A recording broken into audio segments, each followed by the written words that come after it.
Would you rather risk becoming malnourished or enjoy meals that are prepared according to the National Meal Guidelines for older people? Weight loss is not a normal part of getting older.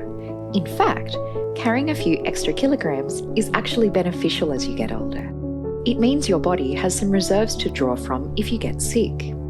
If you're losing weight or your clothes are fitting looser, it could mean you're not eating enough, placing you at risk of malnutrition. For many older people, weight loss meals are not recommended, unless done with professional supervision by your doctor or dietitian.